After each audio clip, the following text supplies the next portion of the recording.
శాంతి భద్రతలు బలంగా ఉంటేనే తెలంగాణకు పెట్టుబడులు వస్తాయన్నారు సీఎం రేవంత్ రెడ్డి.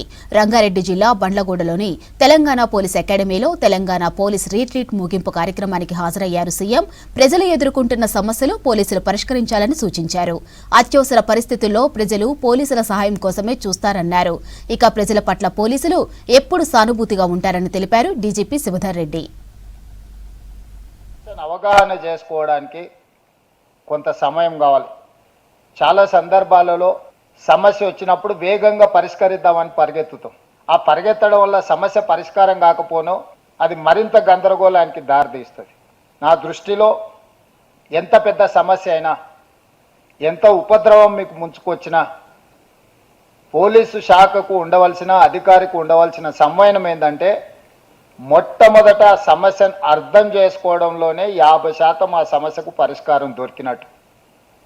మీకు ఎదురైన సమస్య ఏందో మీకు అర్థమైతే, మీకు ఎదురైన సమస్యలో ఉన్న లోతును మీరు అవగాహన చేసుకుంటే మీరు సమస్యను పరిష్కరించడం సులువు అవుతుంది.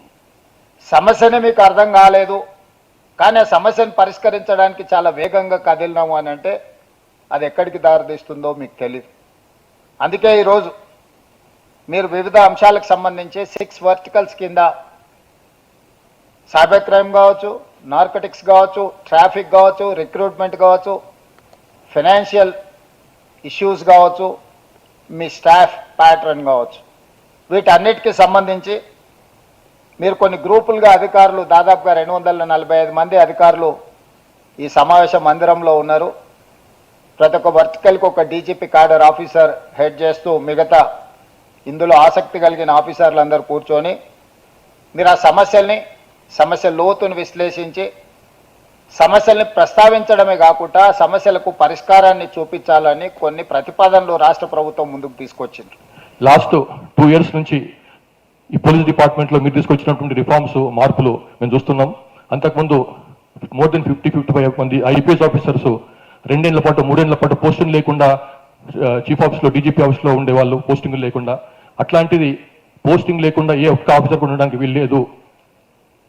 ప్రమోషన్ టైం వచ్చినప్పుడు అందరికీ ప్రమోషన్ ఇవ్వవలసిందే, 2-3 ఏళ్ళు తర్వాత మార్చవలసిందే అన్న ఉద్దేశంతో మీరు తీసుకున్నటువంటి ఒక రకంగా విప్లవాత్మకమైన చర్య అని చెప్పొచ్చు. లాస్ట్ 2 yearsలో అట్లా పోస్టింగ్ లేకుండా డీజీపీ ఆఫీస్లో ఉన్నటువంటి అధికారులు, ఐపీఎస్ అధికారులు ఎవరూ లేరని చెప్పడానికి గర్విస్తున్నాం, సంతోషిస్తున్నాం సార్. ఈ ప్రజాస్వామ్యంలో పోలీసులు అన్నది ఇంత కఠినమైనటువంటి ఉద్యోగం తెలుసు మనకు. ఫోమ్గా ఉండాలి, కంపాషనేట్గా ఉండాలి, గట్టిగా ఉండాలి, అట్లనే కొంత సానుభూతితో ప్రవర్తించాలి. అవసరం ఉన్నప్పుడు సంయమనం పాటించాలి. అదే సమయంలో అసర్టివ్గా ఉండాలి, రిస్ట్రెంట్ మెయింటైన్ చేయాలి. వెంబడి డిసిషన్ తీసుకుంటూ ఉండాలి, అట్లాగే రిఫ్లెక్టివ్గా ఉండాలి, అంటే చేయాలన్నా వద్దా అన్నట్టుగా. సో ఇవన్నీ కూడా ఒకదానికొకటి పడని విషయాలు అయినప్పుడు కూడా ఎంతో కష్టపడి ఉద్యోగాలు నిర్వహిస్తున్నారు. దానికి అందరికీ కూడా ఒకసారి లాస్ట్ 5-6 months నుంచి చేస్తున్నటువంటి చూస్తుంటే ముఖ్యంగా ఒక బందోబస్తు తర్వాత ఒక బందోబస్తు, ఒక బందోబస్తు తర్వాత ఇంకో బందోబస్తు, అటు ఎలక్షన్లు కావచ్చు, సమ్మక్క సారలమ్మలు కావచ్చు, గ్లోబల్ సమ్మిట్లు కావచ్చు, ఇంటర్నేషనల్ సంబంధించినటువంటి మెస్సీ విజిట్ కావచ్చు, ఇవన్నీ కూడా ఇటువంటి ఆఫీసర్లు చాలా కష్టపడ్డారు కాబట్టి వాటిని ఇట్లాంటి సమస్యలు లేకుండా పూర్తి చేయగలిగినాం. చెరువులను పునరుద్ధరించుకుంటే మన సంస్కృతి పెరుగుతుందన్నారు సీఎం రేవంత్ రెడ్డి. హైడ్రా పునరుద్ధరించిన కూకట్పల్లి నల్ల చెరువును హారతిచ్చి ప్రారంభించారు. నల్ల చెరువు కింద నివాసం కోల్పోయిన వారికి డబుల్ బెడ్రూమ్ ఇల్లు ఇస్తామన్నారు. 20 కోట్లతో నల్ల చెరువును అభివృద్ధి చేశామని తెలిపారు హైడ్రా కమిషనర్ రంగనాథ్. ఈ కార్యక్రమంలో పెద్ద ఎత్తున స్థానికులు పాల్గొన్నారు. నల్ల చెరువు ప్రారంభోత్సవ కార్యక్రమానికి ఎదురు చూస్తున్న కూకట్పల్లి యువమిత్రులందరికీ కూడా మనస్ఫూర్తిగా అభినందనలు, ధన్యవాదాలు తెలియజేస్తున్నా. నిజంగా ఈరోజు ఇక్కడికి వచ్చి నల్ల చెరువు అభివృద్ధి కార్యక్రమాన్ని చూసి ఇక్కడున్న మా యువకులు, మా ఆడపడుచులు, మా మిత్రులందరూ వ్యక్తం చేస్తున్న సంతోషాన్ని చూస్తే ఆనాడు పార్లమెంట్ సభ్యుడిగా ప్రశ్నించే గొంతుకగా ప్రజా సమస్యల మీద పోట్లాడి మీ అభిమానంతో పార్లమెంటుకు వెళ్ళి పార్టీ అధ్యక్షుడిగా, తెలంగాణ రాష్ట్ర ముఖ్యమంత్రిగా మళ్ళీ మీ ముందు కుక్కట్పల్లి గ్రామంలో నిలబడడం ఎంతో ఆనందం, సంతోషదాయకం. అందుకే ఈనాడు ఎంతమంది ఎన్ని విమర్శలు చేసినా, ఎన్ని ఆరోపణలు చేసినా, హైడ్రా ప్రారంభించినప్పుడు, హైడ్రా పనులు కొనసాగిస్తున్నప్పుడు చాలామంది చాలా తీవ్రమైన ఆరోపణలు చేసింది. ఎవరు ఏ ఆరోపణలు చేసినా నా ఆలోచనలో, నా సంకల్పంలో నాకు ఎలాంటి దురుద్దేశాలు లేవు కాబట్టి వాటన్నిటి విమర్శలను మౌనంగా, సహనంతో నేను వాటిని భరించిన. ఈనాడు హైడ్రా కమిషనర్ గారు, ఇతర అధికారులు ఈ నల్ల చెరువును చేసిన అభివృద్ధిని చూసిన తర్వాత ఇక్కడున్న వేలాది మంది వాళ్ళ మొహాలలో ఆనందం చూస్తే నాకు పడ్డ తిట్లు నాకు ఆశీర్వాదం కిందనే నేను భావిస్తున్నా, దాటిని తిట్లుగా నేను చూడడం లేదు. ఇవాళ స్థలం ఎవరిదైనా నిజంగా పట్టా ఉండి యజమాన్యపు హక్కులు ఉంటే వాళ్ళకి టీడీఆర్ ఇద్దాం, వాళ్ళని ఏ విధంగా ఆదుకుందామో చెప్పండి. వాళ్ళకి నష్టపోయిన వాళ్ళని బాధ పెట్టాలనేది మన ఉద్దేశం కాదు. ఎవరికైనా నష్టం జరిగితే నష్టాన్ని పూడ్చే పని చేద్దాం, కానీ అభివృద్ధిని మాత్రం అడ్డుకోకండి. ఇవాళ ఇప్పుడు గిన మనం చేసుకోకపోతే ఇంకెప్పుడూ చెయ్యరు. మీరందరూ చూసారు గతంలో కానీ ఇప్పుడు కానీ. ఈరోజు మనం చెయ్యాలని ఒక నిర్ణయానికి వచ్చినాం. దయచేసి సహకరించండి, రోడ్ల విస్తరణకు కూడా సహకరించండి. రోడ్డు వైడనింగ్లో ఎవరు ఆస్తి పోయినా వాళ్ళకి నష్టపరిహారం ఇద్దాం. ఫ్లైఓవర్లో ఫాస్ట్గా కట్టుకుందాం. 5 ఏళ్ళు 10 ఏళ్ళు ఫ్లైఓవర్లు కట్టకుంటుంటే తీవ్రమైన ఇబ్బందులు, యాక్సిడెంట్లలో చాలామంది చచ్చిపోతున్నారు. ఇవాళ చెరువులు కానీ, నాలాలు కానీ, రోడ్లు కానీ, ఫ్లైఓవర్లు కానీ బ్రహ్మాండంగా మీ ప్రాంతాన్ని అభివృద్ధి చేసుకోండి. ఇంటి పక్కలతో మాట్లాడాలంటే కూడా కష్టం. 4 పెద్ద మనుషులు వచ్చి ఇట్లా బెంచ్ల మీద కూర్చొని జర సాధక బాధకలు మాట్లాడుకుంటే మనసు అల్కగా అవుతుంది. చిన్న కొడుకు సరిగ్గా పట్టించుకోకపోయినా, కోడలమ్మ ఎప్పుడైనా కోపమైనా, టిఫినో ఛాయో అడిగితే ఇవ్వకపోయినా ఇట్లా నడుచుకుంటూ వస్తే ఆడ ఛాయ్ తాగొచ్చు, ఆడ కూరగాయలు కొనుక్కోవచ్చు, ఇట్లా ఒక రౌండ్ తిరిగిపోతే ఆరోగ్యం కూడా మంచిగా ఉంటుంది, వాతావరణం బాగుంటుంది. ఒక్క వాన వస్తే నల్లచెరువు మొత్తం నీళ్లు నిండి అద్భుతంగా కనిపిస్తుంది. మీరు ట్యాంక్ బండ్ పోయి చూడాల్సిన పని లేదు. ట్యాంక్ బండ్ వల్లే మీ దగ్గరకు వచ్చి చూసినంత గొప్పగా ఈరోజు నల్లచెరువు అభివృద్ధి అయింది. ఇక్కడ గౌరవ ముఖ్యమంత్రి గారి ఆదేశాలకు అనుగుణంగా ఎక్కడైతే కనుక హైడ్రా ఆక్రమణలు తొలగించిందో అక్కడ మనం చెరువులని పునర్నిర్మాణం చేసి జనాలకి మనం ఎందుకు ఆక్రమణలు తొలగించామనేది చేసి చూపిద్దామని చెప్పి వారి ఆదేశాల మీదకి హైడ్రా మొదటి విడత ఒక 6 చెరువులు టేకప్ చేయడం జరిగింది. అందులో ఈ కుక్కట్పల్లి నల్ల చెరువు కూడా ఇది ఒక చెరువు తీసుకోవడం జరిగింది. హైదరాబాద్ మల్లేపల్లి ఏటీసీ సెంటర్లో ఏర్పాటు చేసిన హ్యూమనైజ్డ్ రోబో ఆకట్టుకుంటుంది. విద్యార్థులకు లాంగ్వేజ్తో పాటు కమ్యూనికేషన్ స్కిల్స్ క్లాసులు చెప్పేలా రోబోను తయారు చేశారు. ఇక విదేశాలకు వెళ్లాలనుకునే విద్యార్థులకు అన్ని రకాల భాషల్లో పాఠాలు చెప్తుందన్నారు. ఈ హ్యూమనైజ్డ్ రోబోతో డేటా సేఫ్ అంటున్న ఎడ్యూ రోబో డెవలపర్ ప్రభా సుందర్తో Naresh face to face.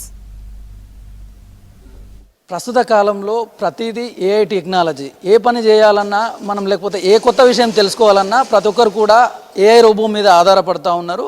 Present మన దగ్గర ఉన్నటువంటి ఒక హ్యూమనాయిడ్ రోబో ఉంది, అది ఎడ్యూ రోబో దాని పేరు.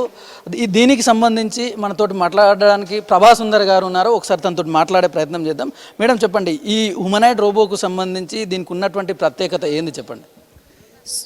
ఈరోజు మనం ఏటీసీలో ఉన్నాము. ఏటీసీ ఇనాగరేషన్ టైంలో ఎలాగ ఈ రోబో హెల్ప్ చేస్తుంది అనడానికి 3 డిఫరెంట్ వేస్ ఉన్నాయి. ఒకటేమో సాఫ్ట్ స్కిల్స్ కూడా టీచ్ చేస్తుంది. ఇక్కడ నుండి second one, students are going outside, వాళ్ళకి భాష పైన కూడా పట్టు లేదు. ఒక జర్మనీ వెళ్తున్నారు, ఇజ్రాయెల్ వెళ్తున్నారు, కానీ వాళ్ళకి ఆ లాంగ్వేజ్ పైన వాళ్ళ డైలీ రొటీన్స్ ఎలా ఉంటున్నాయి, దిగంగానే ఎయిర్పోర్ట్లో ఎలా మాట్లాడాలి, షాపింగ్కి వెళ్తారు, షాపింగ్లో ఎలా మాట్లాడాలి, అలాంటివన్నీ కూడా వాళ్ళకి తెలీదు. ఇది ఆ రకంగా వాళ్ళ లాంగ్వేజ్ని నేర్పిస్తుంది. వాళ్ళు తెలుగులో అడిగితే దాన్ని హిబ్రూలోనైనా, జర్మనీలోనైనా, జపాన్లోనైనా చెప్తుంది. వాళ్ళకి ఎక్కడికి వెళ్ళాలో వాళ్ళకి హెల్ప్ చేస్తుంది. ఆ లాంగ్వేజ్తో పట్టి వాళ్ళ డే టు డే యాక్టివిటీస్లో హెల్ప్ చేస్తుంది ఆ కొత్త ప్రదేశంలో ఉండేటప్పుడు. ఇప్పుడు ఇక్కడ చూస్తే ఇవన్నీ డైలీ రొటీన్స్ ఉంటాయన్నమాట. ఇందులో ఇన్ని మాడ్యూల్స్ దీంట్లో ఉంటాయి. డైలీ రొటీన్స్లో హెల్ప్ చేస్తుంది. జనరల్గా anything you want to learn in English కానీ ఎనీ అదర్ లాంగ్వేజ్లో కానీ ఉంటే ఇక్కడ నుండి వచ్చిన స్టూడెంట్స్ అందరూ రిమోట్ ఏరియా నుండి వస్తారు.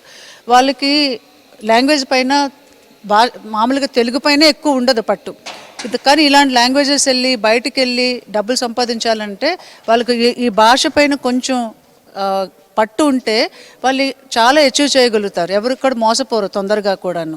మనం చూస్తున్న బయటకు వెళ్ళిన కంట్రీస్లో ఇప్పుడు అమెరికా వెళ్తే ఇంగ్లీష్ ఈజ్ అ మస్ట్ లాగా మన వాళ్ళే తెలుగు వాళ్ళు ఇదైపోతారు. అది వేరే వాళ్ళతో ఇంటరాక్షన్ తక్కువవుతుంది. కానీ భాష పైన మనకు పట్టు ఉందనంటే వీళ్ళు జర్మన్స్తో మాట్లాడగలుగుతారు. ఆ భాష మాట్లాడితే అక్కడ లోకల్ పీపుల్తో కనెక్ట్ అయిపోతారు. సో ఇన్ని మాడ్యూల్స్లో మేము ఇచ్చినవి అన్నీ చూడండి, ఇక్కడ అన్ని మాడ్యూల్స్ కనిపిస్తూ ఉన్నాయి. ఈ అన్నిటిపైన కూడా వాళ్ళు ఎన్ని లెర్న్ చేసి పర్సనలైజ్డ్ లెర్నింగ్ ఉంటుంది దీంట్లో. ఇప్పుడు స్టూడెంట్స్లో ఒక క్లాస్ రూమ్లో కూర్చుంటే 40 మందికైనా 100 మందికైనా టీచ్ చేస్తుంది. అదే వచ్చి తర్వాత మీకు పర్సనలైజ్డ్గా నాకు ఈ సబ్జెక్ట్ పైన అర్థం కావట్లేదు, కొంచెం నాకు ఎక్స్ప్లెయిన్ చేయంటే అదే ఇది ఇంకా ఎక్కువ ఎక్స్ప్లెయిన్ చేస్తుంది. అంటే ఇప్పుడు మీరు చెప్తున్నట్లుగా ఇది కేవలం ఒక లాంగ్వేజ్ భాషాపరంగానే కాకుండా స్టూడెంట్స్ క్లాస్ రూమ్లో క్లాసులు కూడా చెప్తుంది. క్లాస్ పరంగా కూడా చెప్తుంది. It has a platform. అంటే టీచర్ లేకపోతే టీచరు ఎమర్జెన్సీ వచ్చి ఆ రోజు క్లాస్ లేదు, రేపటి నుండి ఎగ్జామ్స్ ఉన్నాయి, ఒక సిలబస్ కంప్లీట్ కాలేదు, రోబో స్కూల్లో ఉందినంటే ఆ టీచర్ చెప్పవలసిన లెసన్ను దీనిలో ఎనీ టీచర్తో అప్లోడ్ చేసి పెడితే అదంతా ముందు ఏమైందో మొత్తం అంతా తెలుసుకొని మైండ్ మ్యాప్ చేస్తుంది అంతా కూడా. ఒక ఈ లెసన్లో ఇదంతా కంటెంట్ ఉంది అని మొత్తం ఒక మ్యాప్ లాగా చేసి స్టూడెంట్స్కి మొత్తం ఎక్స్ప్లెయిన్ చేస్తుంది. స్టూడెంట్స్ మధ్యలో ఆపి టీచర్ లాగా అడిగితే క్వశ్చన్స్ అడిగితే వాళ్ళకి ఆన్సర్ చేస్తుంది. వాళ్ళు ఇంకా డీప్ క్వశ్చన్స్ అడిగితే ఇంకా డీప్గా చెప్తుంది. వాళ్ళని రికగ్నైజ్ చేస్తుంది. క్లాస్ రూమ్లో ఇక్కడ కెమెరా ఉంది, కెమెరాతో విజువల్ అనలిటిక్స్ కూడా ఉంటుంది అనమాట. ఇప్పుడు ఇక్కడ కెమెరా ఉంది, కెమెరా కనిపిస్తుంది. దీనికి సంబంధించినటువంటి ప్రత్యేకతలు ఏముంటాయి? ఇక్కడ దీనికి 2 కెమెరాలు కనిపిస్తూ ఉన్నాయి. ఇప్పుడు క్లాస్ రూమ్లో మానిటర్ చేస్తుంది స్టూడెంట్స్ని. ఏ స్టూడెంట్ ఇంట్రెస్టెడ్గా ఉన్నాడు, ఏ స్టూడెంట్ ఇంట్రెస్టెడ్గా లేడు అనడానికి అది హెల్ప్ చేస్తుంది. ఒకవేళ అది లోపల బ్యాక్ ఎండ్ సిస్టమ్తో కనెక్ట్ అయి ఉంటే, ఇప్పుడు స్టూడెంట్ రిజిస్టర్లో 50 మంది ఉంటారు, 50 మంది పేర్లు ఉంటాయి, అది మొత్తం అంతా స్కాన్ చేస్తుంది కెమెరాతో. స్కాన్ చేసి దానికి చెప్తుంది ఒక స్టూడెంట్ ఈ కోర్స్ పైన కార్పెంటరీ వర్క్ చేస్తున్నాడు, కానీ అతను కార్పెంటరీ ఇంట్రెస్ట్ లేదు, ఇంకా ప్లాస్టింగ్ వర్క్ పైన ఇంట్రెస్ట్ ఉండొచ్చు, అది అతనికి చెప్తుంది అనమాట. తర్వాత పీటీఎంలో కానీ పేరెంట్ టీచర్ మీటింగ్లో కానీ ఆ అబ్బాయి వచ్చి నాకు ఏం ఇంట్రెస్ట్ ఉంది, నాకు ఏం చేయాలో కెరీర్లో తెలియటం లేదు, నా ఇంట్రెస్ట్ ఇవి అని చెప్తే అది ఆ రియల్ టైం డేటా, అంటే ఇప్పుడు జరుగుతున్నది ఇది క్యాప్చర్ చేస్తుంది camera, real time data capture చేస్తుంది. ఇది జనరల్గా చెప్పండి మేడం, దీనికి సంబంధించినటువంటి పనితీరు కానీ దీని మెకనైజేషన్ కానీ ఏ విధంగా ఉంటుంది? దీనికి ఎట్లా దీని అవుట్పుట్ అంతా? దీని అవుట్పుట్ అంతా ఇప్పుడు అది లాంగ్వేజ్లో ఇస్తుంది, కింద రాస్తుంది, అది మాట్లాడుతుంది. ఇప్పుడు మనం ఒక ఎగ్జాంపుల్, మీరు ఒక ఏదైనా క్వశ్చన్ అడగాలనుకుంటే మీరు అడగచ్చు, ఇది మీకు చెప్తుంది అవుట్పుట్ ఎలా వస్తుందని మీకే తెలుస్తుంది. ఇప్పుడు ఒక క్లిక్ చేస్తాను, ఇక్కడ డైలీ రొటీన్, మీరు డైలీ వెళ్తూ ఉంటారు, మీరు చూసుకోవచ్చు ట్రైల్లో. సో డైలీ రొటీను మీరు అడగాలనుకుంటున్నారు. నేను ఈరోజు ఏటీసీకి వచ్చాను, కానీ నాకు ఏం చేయాలో కూడా తెలియటం లేదు, దాన్ని చెప్పవా? I'm sorry, I didn't understand that. Are we discussing daily routines? ఈరోజు నా క్యాలెండర్ చూసి ఏం చేయాలో చెప్పవా కొద్దిగా, ఇప్పుడు ఈ టైం అయింది, ఇప్పుడు నేను నెక్స్ట్ ఏం చేయాలో చెప్పవా, హెల్ప్ చేయవా? I'm not sure how this relates to our topic. Can we talk about your daily routines? నేను స్కూల్ వెళ్తున్నాను పిల్లల్ని డ్రాప్ చేయడానికి. I'm confused. Are you asking how to add a new school routine in a daily schedule? So అలా daily రొటీన్లో నాకు help చేస్తుంది, ఏది ముందు నేను ప్లాన్ చేసుకోవాలి, సార్ట్అవుట్ చేస్తున్నాను స్కెడ్యూల్స్ అన్నీ కూడాను. దెన్ ఇంకా ఇలా ఈ మాడ్యూల్స్ అన్నీ ఉన్నాయి కదా, ఈ మాడ్యూల్స్లో ఎవ్రీ మాడ్యూల్ ఒక్కొక్క ఫంక్షనాలిటీ ఉంటుంది. ఇప్పుడు నేను స్టూడెంట్ని, నాకు జాబ్ రెడీనెస్ కావాలి, జాబ్ ఇంటర్వ్యూకి వెళ్ళాలి, నాకు కెరీర్ ప్లాన్ చేయాలి. So this module will help on the career planning. ఇది చూస్తే క్లాస్ రూమ్లో పిల్లలు ఒకటి వచ్చేస్తుంది మైండ్లోకి, నువ్వు చెప్పక్కలేదు, రోబో వచ్చింది అంటే దాంట్లో ఆటోమేటిక్గా ఉంది, దాంతో చేపిస్తున్నాం అన్నట్టు ఉంటుంది అనమాట. అది planning. Thank you so much. చూస్తున్నాం కదా, మొత్తానికైతే ఈ రోబో ద్వారా అయితే ఒక స్కూల్లో కానీ కాలేజ్లో కానీ ఒక పిల్లవాడికి కావాల్సినటువంటి స్కిల్స్, అంటే సబ్జెక్ట్ నాలెడ్జ్తో పాటు సాఫ్ట్ స్కిల్స్, లేదంటే బయట దేశాలకు వెళ్ళేటప్పుడు లాంగ్వేజ్కి సంబంధించినటువంటి సమస్యలు వస్తాయి, అట్లాంటి సమస్యలన్నింటినీ కూడా ఈ హ్యూమనైజ్డ్ రోబో ద్వారా అయితే పరిష్కారం దొరుకుతుందని మనతో చెప్తా ఉన్నారు. కెమెరామెన్ మనీతో Naresh, V6 news, Hyderabad. Hyderabad LB Nagar cyber crime police స్టేషన్కు చెందిన 2 ఎస్ఐలు ఏసీబీకి చిక్కారు. ₹1,00,000 లంచం తీసుకుంటూ ఉండగా ఏసీబీ అధికారులకు రెడ్ హ్యాండెడ్గా పట్టుకున్నారు. ఓ సైబర్ క్రైమ్లో అకౌంట్ ఫ్రీజ్ చేయకుండా ఉండటం కోసం ₹1,00,000 డిమాండ్ చేశారు ఆర్ఎస్ఐలు ప్రమోద్ కుమార్ గౌడ్, బాబు నాయక్. దీంతో బాధితులు ఏసీబీకి ఫిర్యాదు చేశారు. అధికారులు లంచం అడిగితే టోల్ ఫ్రీ నెంబర్ 1064కు ఫిర్యాదు చేయాలని సూచించారు ఏసీబీ అధికారులు.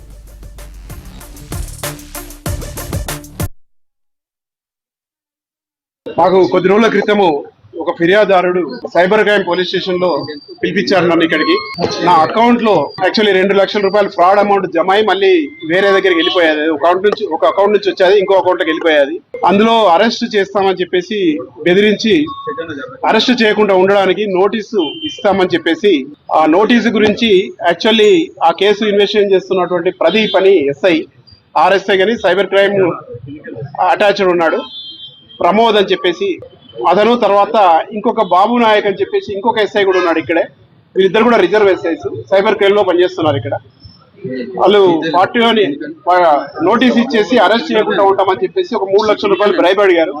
3 లక్షలు కావని చెప్పేసి అతను బతిలాడితే ఆఖరికి 1 లక్ష రూపాయలు ఒప్పుకున్నారు. ఆ 1 లక్ష రూపాయలు ఈ రోజు తీసుకొస్తామని చెప్పేస్తే ఈ రోజు మధ్యాహ్నం రమ్మని చెప్పారు. 3 గంటల టైంలో బాబు నాయక్ ఎస్ఐ కింద వచ్చాడు. ఆ అమౌంట్ తీసుకుంటుంటే రెడ్ హ్యాండ్ కూడా పట్టుకున్నాము. అతని చేతులు కూడా కడిగిపించాము. రైట్ హ్యాండ్ పాజిటివ్ రిజల్ట్ వచ్చేది. అతను పాకెట్ లో పెట్టుకుంటే ప్యాంటు కూడా ఇక్కడికి వచ్చాక కడిపించాము, అది కూడా పాజిటివ్ రిజల్ట్ వచ్చేది. బాబు నాయక్ని కూడా ఇక్కడ తీసుకొచ్చాము. ఇంకొక ఎస్ఐని కూడా, ప్రమోద్ ఎస్ఐని కూడా, ఇద్దరిని కూడా అరెస్ట్ చేశాము. ఈ రోజు ఇన్వెస్టిగేషన్ కంటిన్యూ అవుతుంది. ఇంకా ఇక్కడ ఉన్నటువంటి కేసు ఏంటిది, ఇతని ఇన్వాల్వ్మెంట్ ఏంటిది, మా కంప్లైంట్ ఇది అనేది కూడా ఎంక్వైరీ చేస్తున్నాము. అదే వీళ్ళిద్దరు ఎస్ఐని అరెస్ట్ చేశాము, కోర్టులో ప్రొడ్యూస్ చేస్తాము. అంతరించిపోతున్న ఆదివాసీ, చెంచు, కోయలను ఆదుకోవడానికి సమరిటెన్స్ ఫర్ ది నేషన్ ఆర్గనైజేషన్ ఏర్పాటు చేశామన్నారు నిర్వాహకుడు ప్రసాద్. సమరిటెన్స్ ఫర్ ది నేషన్ ను స్థాపించి 5 ఏళ్లు పూర్తి చేసుకున్న సందర్భంగా సికింద్రాబాద్ సంగీత్ సర్కిల్ వద్ద ఆడిటోరియంలో సెలబ్రేషన్స్ జరిగాయి. ఈ కార్యక్రమంలో కోయ కళాకారులు సాంప్రదాయ నృత్యాలు చేసి ఆకట్టుకున్నారు. ఆదివాసీలు ఎలాంటి మౌలిక వస్తువులు లేని కొండలు, గుట్టల్లో నివాసం ఉంటూ జీవనం కొనసాగిస్తున్నారని చెప్పారు.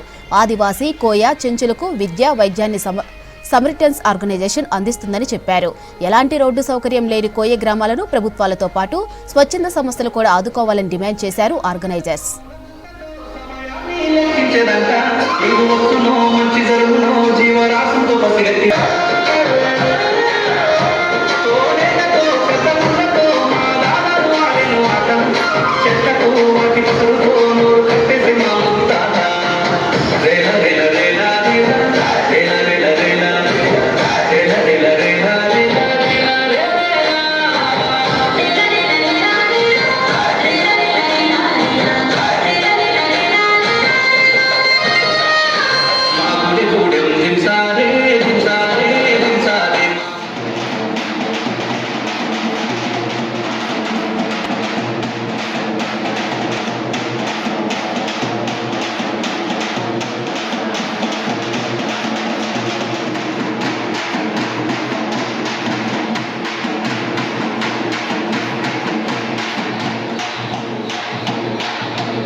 సహకారం తెలియకుండా తీసుకుంటూనే ఉంటాం.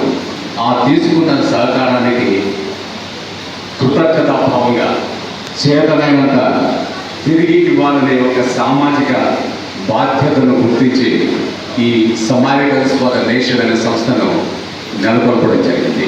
అలాగే ప్రార్థించే పెదవుల కన్నా, మనసు కన్నా సహాయం చేసే చేతులు మిన్న అన్న సంకల్పంతో ఈ సమారిటన్స్ ఫర్ ద నేషన్ సంస్థను స్థాపించడం జరిగింది. మీ అందరికీ తెలుసు, ఈ సమారిటన్స్ ఫర్ ద నేషన్ నెలకొల్పడానికి ప్రధాన కారణం పీబీటీజీలు, అంటే అంతరించిపోతున్న ఆదిమ తెగల్లో ఉన్నటువంటి వాళ్ళ జీవితాల్లో ఉన్నటువంటి ఇబ్బందులకు మనం ఏ విధంగా అడ్రస్ చేయగలము అన్న దృఢ సంకల్పంతో ఈ సమారిటన్స్ ఫర్ ద నేషన్ నెలకొల్పడం జరిగింది. ఆ గిరిజనుల జీవితాల్లో 5 సంవత్సరాల మా ప్రయాణంలో మీ సహకారంతో మేము చేసినటువంటి సేవలు ఎటువంటి ప్రభావం చూపించాయో దానికి సంబంధించిన నివేదిక report, impact report. We started, specifically I started as 1985 and my wife came afterwards in 1988. Since then, when we went there, we had to walk for 40 kilometers on foot. There were no roads, no electricity, no state transport. Everything was not available. No drinking water.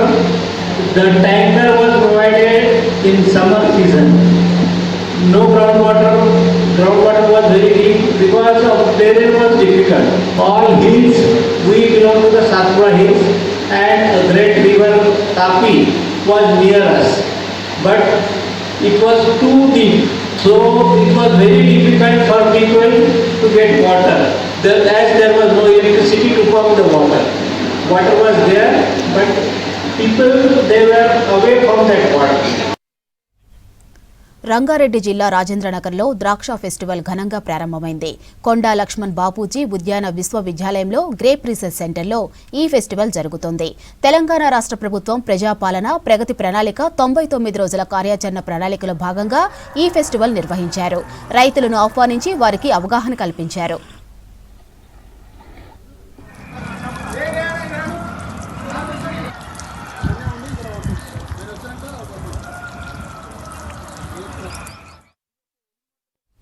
Grape పరిశోధన నిజాం కాలం నుంచి కొనసాగుతుందన్నారు ఉద్యాన విశ్వవిద్యాలయం శాస్త్రవేత్త doctor Srinivas. 1977 నుంచి ఈ కార్యక్రమం నడుస్తోందన్నారు. ప్రజలకు మెరుగైన గ్రేప్స్ అందించేందుకు అన్ని చర్యలు తీసుకుంటున్నామన్నారు. అందుకనుగుణంగా ఎప్పటికప్పుడు పనిచేస్తున్నామన్నారు.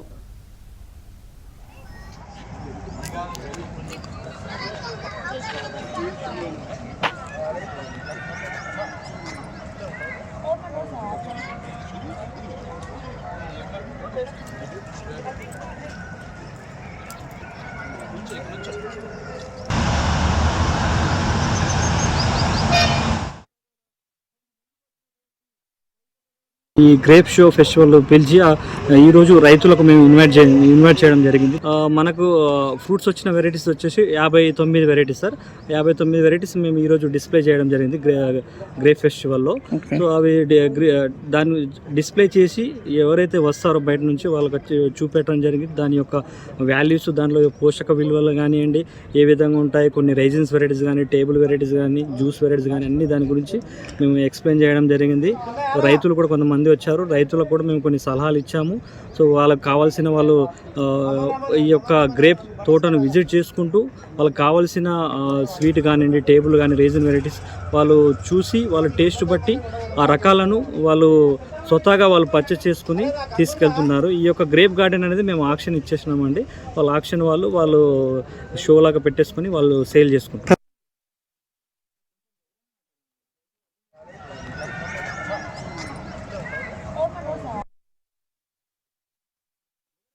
మేము ఈ గ్రేప్ గార్డెనింగ్కి 7 to 8 years నుంచి వస్తున్నామండి. కాకపోతే ఎప్పుడు మేము జనవరి లాస్ట్ వీక్, ఫిబ్రవరి ఫస్ట్ వీక్లో వచ్చేవాళ్ళం. చాలా బాగుండేవి. ఈసారి కొంచెం లేట్గా వచ్చాము, కానీ ఫ్రూట్స్ అయిన మాత్రం చాలా బాగుండేవి. వాళ్ళ సర్వీస్ అయిన కూడా చాలా బాగుండేది. రేట్లు మాకు రీజనబుల్గానే అనిపించేది మేము తీసుకునేవి. నాకైతే మాత్రం వైట్ గ్రేప్స్ కంటే కూడా బ్లాక్ గ్రేప్సే బాగా ఇష్టంగా అనిపించేది. అవే ఎక్కువగా కొనుక్కునేవాళ్ళం మేము. చాలా టేస్ట్ బాగుంటాయి కాబట్టి అవి బ్లాక్లోనే వెరైటీస్ ఉండేవి. రౌండ్వి, పొడవుగా ఉండేవి, అవన్నీ ఉండేవి. అవి తీసుకునేవాళ్ళం మేము. గ్రేప్ ఫెస్టివల్ అని చెప్పని మెసేజ్లు వచ్చాయండి మా పిల్లలకి, అది చూసుకొని వచ్చేవాళ్ళం మేము. సూపర్, చాలా బాగుంది. చక్కగా కోసుకుని ఏంటంటే అన్ని తినొచ్చు, నచ్చితే కొనుక్కొని వెళ్ళొచ్చు. ఉన్నాయి, చాలా మొక్కలు ఉన్నాయి ఫ్రూట్స్వి. గ్రేప్స్ నేను 3 years బ్యాక్ కొన్నాను, కానీ ఇంతవరకు నేను నాటలేదు. ఎందుకంటే గ్రౌండ్ నుండి తీసుకోవాలన్న ఐడియాతో పెట్టా. ఇప్పుడు ఇంకా 2 మొక్కలు కొనుక్కెళ్ళి 3 మొక్కలు పెడతాను జూన్లో. But enjoying grapes. 56 రకాల గ్రేప్స్ ఉంటాయండి. ప్రతి 3 స్టేషన్లకు ఒక గ్రేప్ వెరైటీ ఉంటుంది. కాకపోతే మాకు సేల్స్ ఎక్కువ మాత్రం ఒక 10 వెరైటీస్కి సేల్స్ ఉంటాయి. అన్నీ ఫస్ట్ తొందరగా వస్తే అన్ని వెరైటీస్ టేస్ట్ చూడొచ్చు అందరు ఖచ్చితంగా. అది సాల్వా ఉంటుంది, ఒకటి రెడ్ లోబ్ అని ఉంటుంది. రెడ్ లోబ్ అనేది చాలా తక్కువ పంట వస్తుంది. అది కొంచెం కాస్ట్లీ కూడా ఉంటుంది. చాలా ఇంట్రెస్ట్ చూపిస్తారు తెలిసిన వాళ్ళు. ఆ ఫ్రూట్ కోసం తెలిసిన వాళ్ళు అయితే చాలా ఇంట్రెస్ట్గా చూపిస్తారు.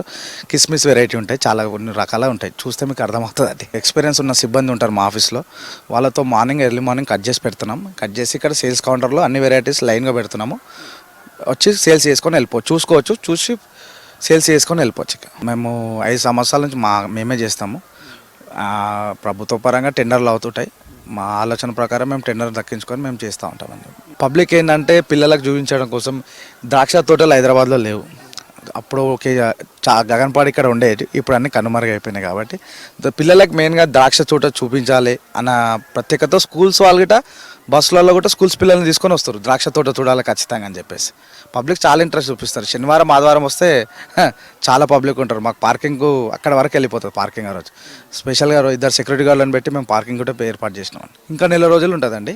తొందరగా ఫ్రూట్స్ అయిపోతే మళ్ళీ మేము మీడియా ద్వారా మేము చెప్పేస్తాం క్లోజ్ అయిపోయిందని. 1 నెల వరకు అయితే ఉంటుందండి. ఇంకా తోటలు ఉన్నాయి. ఇంకా ఒకసారి పంట రాదు కాబట్టి ఎండ ఎక్కువ అయిన కొద్దికి పంట వస్తూ ఉంటుంది. 10 రోజులకు ఒక పంట కొంచెం స్వీట్గా అవుతూ ఉంటుంది. దాన్ని బట్టి మా సిబ్బందితోటి కట్ చేయించి మేము సేల్ చేయడం జరుగుతుంది. ఈనాడు బ్రాండ్ అని గర్వంగా చెప్పవచ్చన్నారు Telangana media academy chairman Srinivas Reddy. మొదటి బ్యాచ్ మేట్స్ ను కలుసుకోవడం సంతోషంగా ఉందన్నారు. హైదరాబాద్ సోమాజిగూడ ప్రెస్ క్లబ్ లో ఈనాడు జర్నలిజం మొదటి బ్యాచ్ విద్యార్థుల స్వర్ణోత్సవ సమావేశం నిర్వహించారు. ఇక ప్రెస్ క్లబ్ ఆధ్వర్యంలో రూపొందించిన స్వర్ణాక్షరి అర్ధ శతాబ్దపు నాటి జ్ఞాపకాల విషయ సంచికను ఆవిష్కరించారు. ఈ కార్యక్రమంలో సీనియర్ జర్నలిస్టులతో పాటు ఈనాడు జర్నలిజం ఫస్ట్ బ్యాచ్ సభ్యులు పాల్గొన్నారు.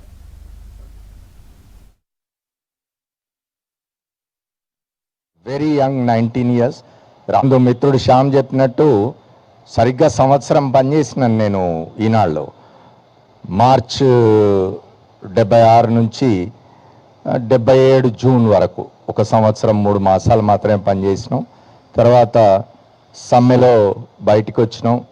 బయటకు వచ్చి శ్యామ్ చెప్పినట్టు ఇదే ప్రెస్ క్లబ్ ముందు గోడ ముందు కూర్చొని నినాదాలు ఇచ్చేవాళ్ళం. నా గొంతు కొంచెం పెద్దగా ఉండేది, చాలా ఎక్కువ ఇచ్చేవాళ్ళం నేను రత్నమాల ఇద్దరం. ఎందుకంటే ఈ 50 ఏళ్ల కాలంలో సందర్భం వచ్చిన ప్రతిసారి రామోజీరావు గారిని కానీ ఆయన సంస్థలు కానీ విమర్శిస్తూ ఉండొచ్చు. ఎట్లా ఉంటుంది ఇప్పుడు అందరం దానిలోకి పోయి ఈనాడు ఆఫీస్లోకి పోయి ఆయనకు నివాళులు అర్పించాలనే ప్రతిపాదన మా మిత్రులందరూ పెట్టినప్పుడు నేను ఒక్కడిని పక్కకుండి వాళ్ళని బొమ్మడం భాగ్యం కాదు. ఎందుకంటే నేను కూడా అక్కడ శిక్షణ పొందిన వాడిని కాబట్టి నేను ఇప్పటికీ అందరికీ చెప్తుంటాను. ఈ సంచికలో నా వ్యాసంలో కూడా రాసినాను నేను. ఈనాడులో ఆ మొదటి సంవత్సర కాలం మేము వృత్తిలోకి వచ్చిన మొదటి సంవత్సరం 76, 77, 19 ఏళ్ల వయసు నాది. ఆ వయసులో మేము నేర్చుకున్నది ఇవాళకి కూడా చాలా గొప్పగా మాకు ఉపయోగపడుతూ ఉన్నది. తర్వాత ఇంకా ఈనాడు అనుభవం అంటే అక్కడ నేర్చుకున్నది ఏదైతే ఉందో అది జీవితాంతం కొనసాగుతూ ఉంటుంది అని అనుకుంటున్నాను. తర్వాత జర్నలిజం అనే దాంట్లో మనం ఏం నేర్చుకుంటామో అవి జీవితంలో అన్ని దశల్లో అప్లై అవుతుంది అని అనిపిస్తుంది. ఒక భాష ఒక్కటే కాదు, అక్కడ చాలా పద్ధతులు నేర్పిస్తారు. అసలు బేసిక్ది ఒకటి ఉంటుంది రిపోర్టర్కి కానీ జర్నలిస్ట్కి కానీ, కాన్ఫిడెన్షియాలిటీ మెయింటైన్ చేయడం అనేది. సో అప్పుడే నువ్వు ప్రతి ఒక్కళ్ళకి నువ్వే నీ సోర్స్ ఏంటో నువ్వు చెప్పవు, కానీ వాళ్ళు ప్రతిదీ నీతోటి షేర్ చేస్తారు. సో అలాంటి ఒక కాన్ఫిడెన్షియాలిటీని మెయింటైన్ చేయడం ఏమిటి అనేది నేను చేరే వరకు నేను చిన్నదాన్ని. అమర్ చేరాక అమర్ తమ్ముడు అయిపోయాడు. అమర్ నాకంటే కొంచెం చిన్నాడు. సో అందుకని అమర్ చిన్నవాడు అయిపోయాడు మా బ్యాచ్ అందరిలోనూ. ఏమైనా ఇదొక ఈనాడు ఒక చరిత్ర. తెలుగు ఆంధ్రదేశంలో ఆంధ్రప్రదేశ్లో ఇప్పుడు ఉమ్మడి రాష్ట్రంలో ఎప్పుడైనా ఈనాడు ఒక చరిత్రగానే నిలుస్తుంది. అందులో పనిచేసిన వాళ్ళు, నష్టపోయిన వాళ్ళు, కష్టాలు ఎదుర్కొన్న వాళ్ళు ధైర్యంగా గర్వంగా మేము ఈనాడులో పనిచేసాము అని చెప్పుకునే స్థితిలోనే ఉన్నారు.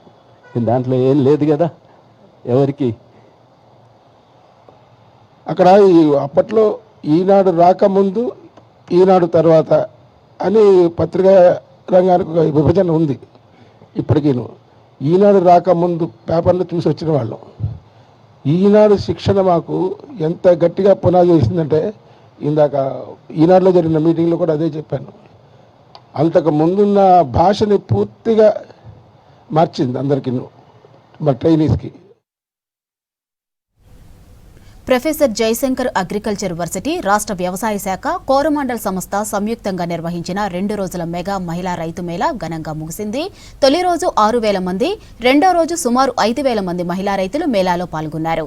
అధికారులు ఏర్పాటు చేసిన క్షేత్ర ప్రదర్శనలు సందర్శించి పలు విషయాలు తెలుసుకున్నారు. ప్రభుత్వ, ప్రైవేటు సంస్థలు ఏర్పాటు చేసిన 81 స్టాళ్లను సందర్శించారు.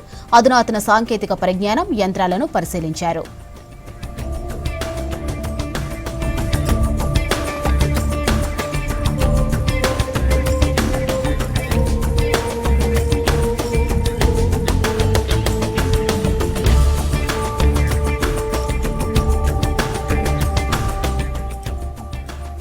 రైతు మేళాలో ఆరోగ్యం, ఆధునిక వ్యవసాయంలో మహిళల పాత్రపై అవగాహన కల్పించాలన్నారు agriculture varsity VC Aldas Janaiah. 1 కోటి మంది మహిళల్ని కోటీశ్వరులు చేయాలన్న సీఎం రేవంత్ లక్ష్య సాధనలో మహిళా రైతులది కీలక పాత్ర అన్నారు. రసాయనాల వినియోగంతో నేల ఆరోగ్యం, గాలి, నీటి నాణ్యతలు క్షీణిస్తున్నాయని చెప్పారు. ఇది మానవాళికి కొత్త ఆరోగ్య సమస్యలు తెచ్చిపెడుతుందన్నారు. పంటల ఉత్పత్తిలో సాధ్యమైనంత వరకు రసాయనాల వాడకం తగ్గించి సేంద్రియ పదార్థాల ద్వారా నాణ్యమైన ఆహార పదార్థాలని ఉత్పత్తి చేయాలని పిలుపునిచ్చారు.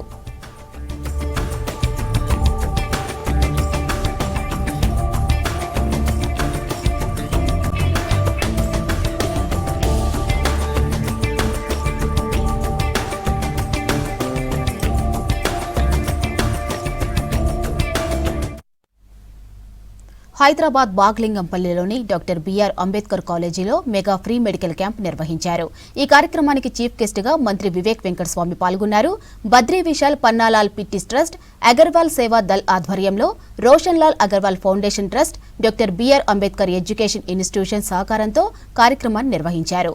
X ray, 2D echo, general physician, orthopaedic, BP, sugar పరీక్షలు చేపట్టి మెడిసిన్స్ ఫ్రీగా ఇచ్చారు.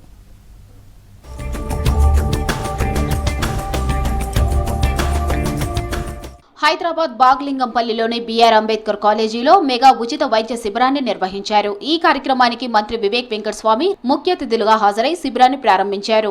600 మందికి పైగా లబ్ధిదారులకు ఉచితంగా మెడికల్ కిట్లను అందజేశారు.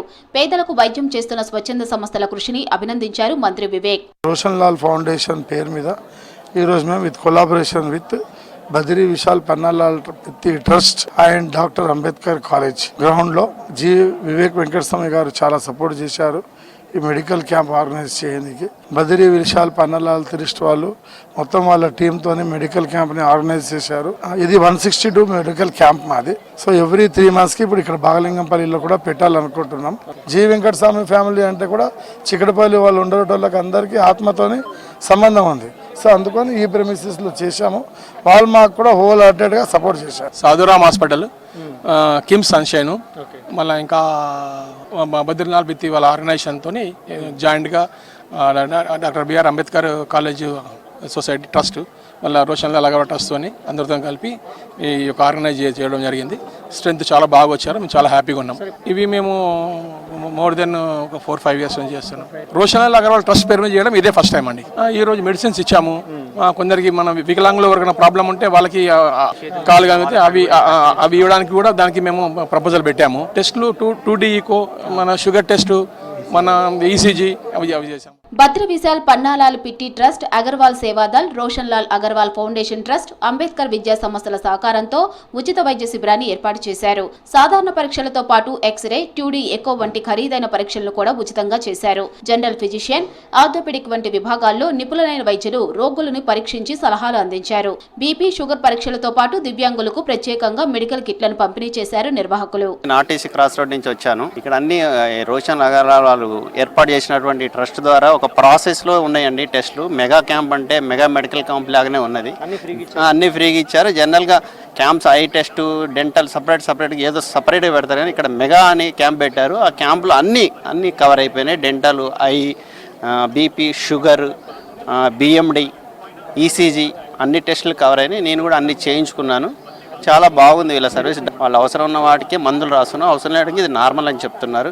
మందులు కూడా ఫ్రీగా ఇచ్చారు. చాలా బాగుందండి సర్వీస్ కూడా అంతా. కానీ మెగా క్యాంప్ అనేది చాలా బాగుంది. ఇక్కడ మెయిన్ ఏంటంటే ఫెసిలిటీస్ కల్పించడంలో నెంబర్ 1గా ఉన్నారు.